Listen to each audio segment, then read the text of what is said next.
Nowadays, it's probably going to be crap anyway. And I've thought movies have been crap for a long time. A lot more crap movies have been made. Because before, like in the early 2000s, during a year, if you were like, well, what movies came out this year that were good? You'd be like reeling them off. And now you might get two.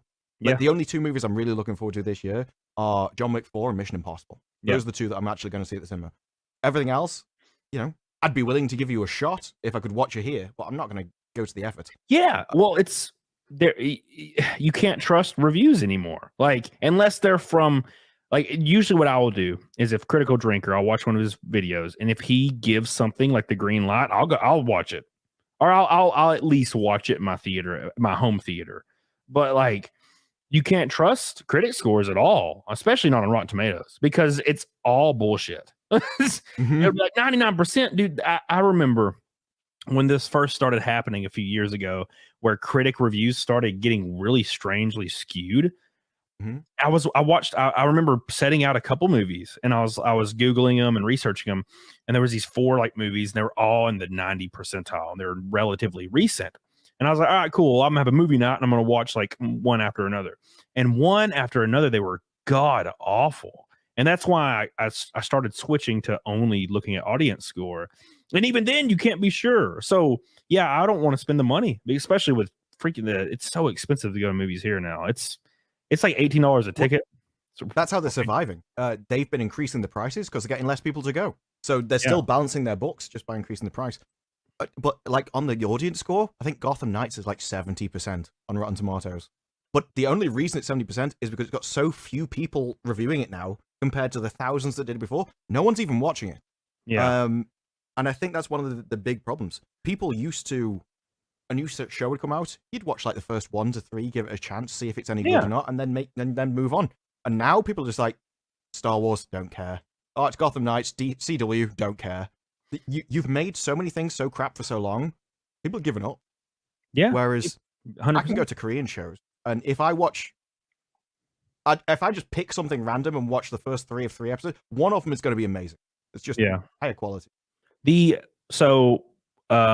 Korean. Have you ever seen Train to Busan? You ever seen that? No, that's on my list. Oh my god, dude! It is. So, I love zombie movies. I'm a white guy from the trailer park, and all we did when we were growing up was we would go to like the movie rental store and just like rent a random B movie zombie movie. And so I have like my top 5, and I never thought that top 5 would change. And then Train to Busan came out, and I watched it completely randomly, like because I saw the trailer autoplay on Netflix or something years ago. And I was like, "Oh, zombies! Oh, a train! Whatever. I'll go ahead and watch it." And it was amazing. So I started showing all my friends, and it quickly became in my top 5 favorite zombie movies of all time.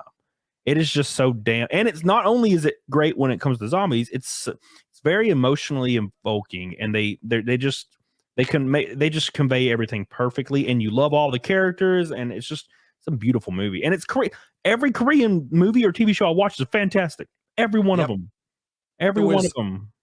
In the similar vein, I watched all of us. I had to look up my history because, like I say, I'm terrible with names. So if I don't have a list of like my watch history, when I see it, I remember what it was. But before that, I wouldn't be able to tell you. Yeah. But All of Us Are Dead is literally a zombie movie in a school, and you're like, thing is, I hate anything to do with kids in movies generally. I don't think they can act. I find that kids in TV shows and movies are generally used as a very fast way of trying to make the audience care about them. Like, oh, this is a kid that's defenseless. Obviously, you must care about this guy, even though he's got no personality and is really annoying. It's just something you're biologically made to do. So I was like, it's a school, I'm not bothered. But that was incredible. And then there was Sweet Home. Sweet Home, yep. Oh, that's awesome. I love how every single character, it's like whatever traits they had as a person would be exaggerated as their monster form. Yeah. The protein guy. And they came up with some really original monsters that I'd never seen before. Everyone says, oh, zombies. But they came up with some great powers. Yeah, it was awesome. What was the first one you said? The zombie school movie? All of Us Are Dead. All of Us Are Dead. Let me put that in my notepad. Yeah, that's an interesting. The zombies from that come about, I think, his kid's getting bullied, and so he wants to extract the kid's fear to make him stand up for himself. But he finds out that if I extract his fear and like mess about with it, it just makes him rabid. And it, like, Dude, that sounds beautiful.